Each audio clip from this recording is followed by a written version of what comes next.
Hi! Hi! Hi! Hi! Hello everyone! Narito at dumako na tayo sa isa sa mga napili naming liham upang sa ganun ay mahabol natin yung oras. Mahaba-habang liham ng pag-ibig buhat sa isang nagpakilala sa palayaw na mayet ng Navotas. Ganito po niya nais na ilarawan ang kanyang tunay na kasaysayan.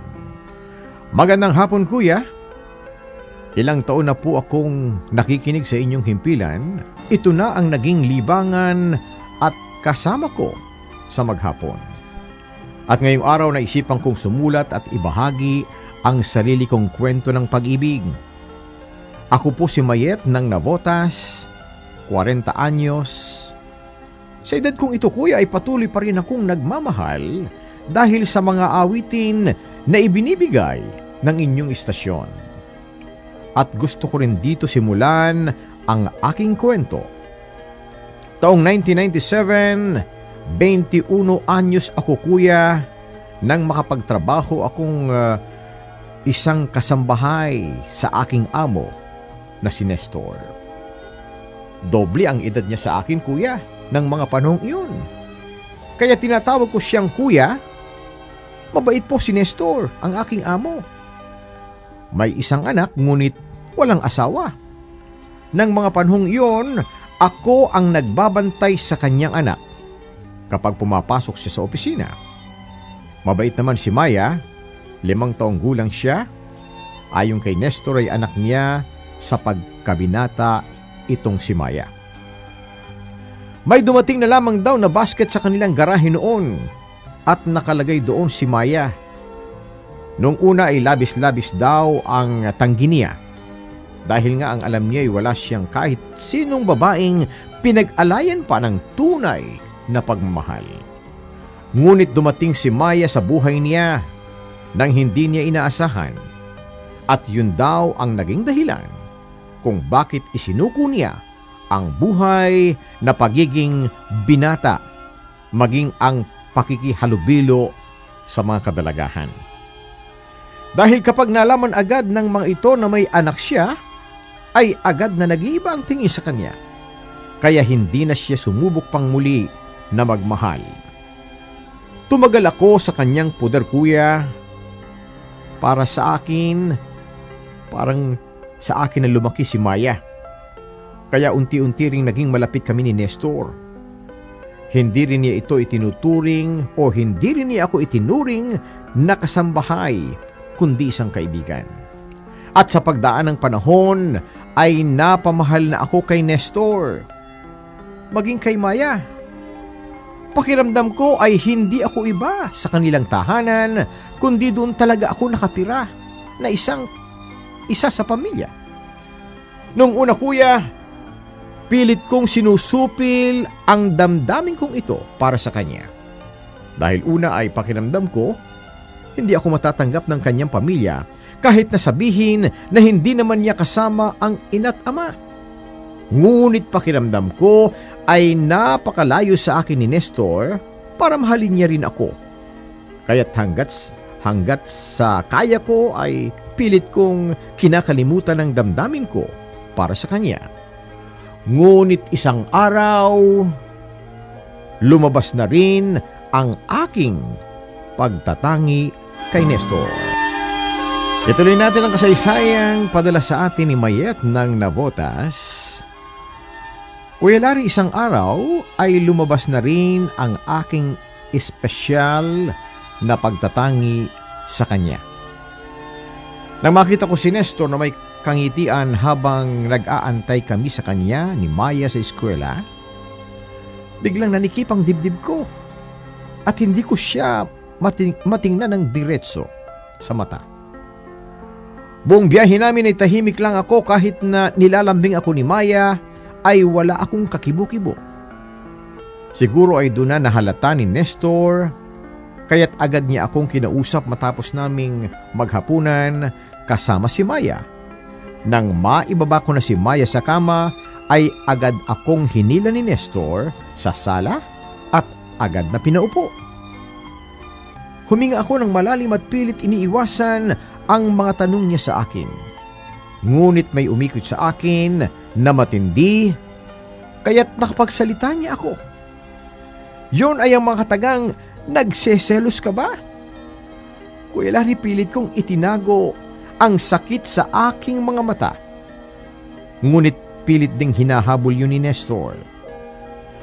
Sinabi niya sa akin ang kanyang nararamdaman. Hindi sa babaeng kangitian niya na dahilan ng pagsakit ng puso ko. Ngunit ang nararamdaman niya para sa akin, unti-unting napawi ang sakit na naramdaman ko kanina, kuya, sa kanya. Nagkaintindihan kami ni Nestor, kahit na sabihin pa nilang malayo ang edad namin sa isa't isa, ay naintindihan namin kung ano ang nararamdaman namin. Mahal ako ni Nestor, kuya, at ganun rin ako sa kanya. So naging masaya ang aming samahan, kuya, dahil pinaalam namin ito kay Maya. Bukas palad naman niya akong tinanggap para maging pangalawa niyang ina. Masayang masaya ang puso ko. Dahil sa dami ng maaaring pwede niyang mahalin ay ako pa ang napili niya. Hindi rin madali ang naging pagtanggap ng kanyang magulang, pero kinalaunay natutunan din nila akong tanggapin at mahalin. Akala ko ay yun na ang pinakamasayang parte ng pag-iibigan naming dalawa ni Nestor. Ngunit mayroon pa pala, kuya. Iyon ay nangyayain niya akong tumira na kasama siya at hindi na maging kasambahay niya lamang. Lalong lumago ang damdamin ko para kay Nestor. Kaya't umuo agad ako sa kanya. At pagkalipas ng 3 taon naming pagsasama at pagmamahalan, ay nagbuntis ako, kuya. Lalong walang mapaglagyan, mapagsidlan ng kasiyahan ang pamilyang nabuo namin kasama si Maya at ang kanyang magiging kapatid. Ngunit sa 7 buwan ng aking pagbuntis, ay hindi namin sukat akalain na may mangyayari na magiging dahilan ng pag-aaway namin ni Nestor. Bumalik sa aming buhay ang nanay ni Maya at pilit nitong inaangkin ang aking mag-ama. Alam ko, kuya, na hindi pa kami kasal ni Nestor at wala akong karapatan sa kanya sa papel. Ngunit alam kong sa sarili kong asawa ang turing niya sa akin at ganun rin ako sa kanya. Hindi natigil ang panggugulo ng nanay ni Maya sa amin, kuya. Kaya't napagpasyahan namin ni Nestor na lumipat na ng tirahan para na rin sa ikububuti ko. At sa pagkapanganak ko, kuya, ay muli kong nasilayan ng ngiti sa mga mata ni Nestor. Alam kong hindi pa kami maayos noon dahil sa nanay nga ni Maya. Ngunit alam kong pinagbuklod kaming muli ng aming munting anghel. Akala ko ay matatapos na ang lahat. Ngunit bumalik ang nanay ni Maya sa aming tahanan.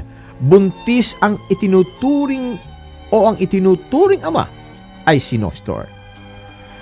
Hindi ko na nakayanan ng stress at sakit na dinulot ng panggugulo ng nanay ni Maya sa amin.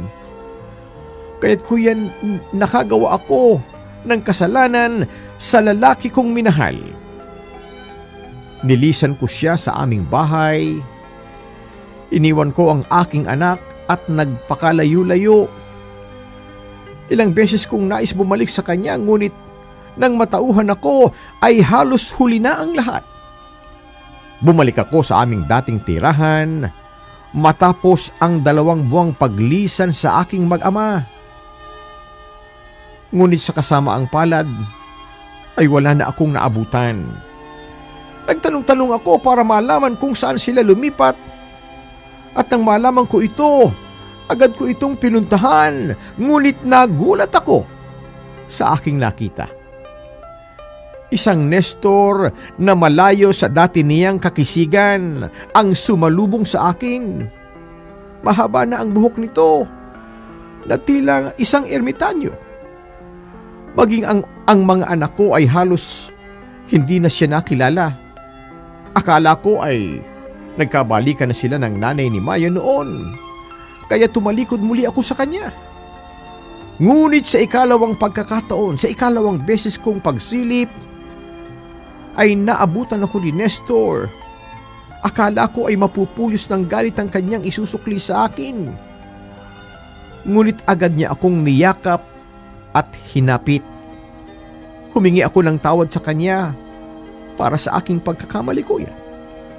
Humingi rin ako ng paumanhin sa biglang paglisan o pag-alis at hindi pagtitiwala sa kanyang damdamin para sa akin.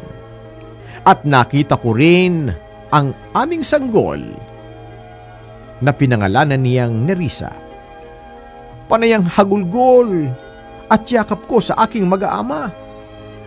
Siguro ay kung ibang lalaki ito, ay hindi na ako napatawad.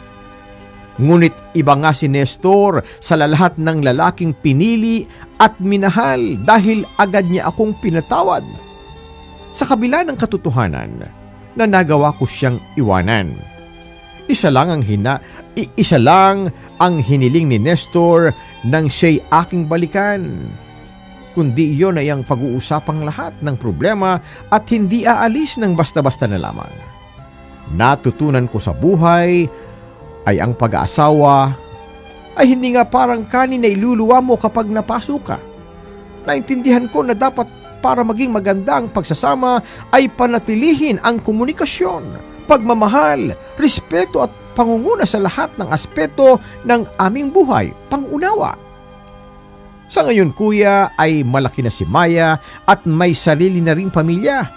At ang bunso namin ay nakatapos na rin ang pag-aaral. Habang kami naman ni Nestor ay nagkakape tuwing hapon at hinihintay-hintay ang iyong programa.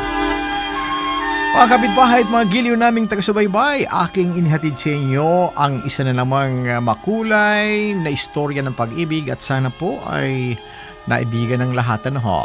Ang bawat isa sa atin ay maaring may naitatagang kwento, may naitatagong kwento ng pag-ibig. Alam pong kayo man ay mayroon din. Kayo po ay malugod naming inaanyayahan. Ibahagi sa palatuntunan ito ang bawat pitak ng sarili ninyong kwento. Ito po naman ang inyong lingkod, tagapaghatid ng kwento tungkol sa pag-ibig, ang inyong Kuya Larry. Maraming salamat po.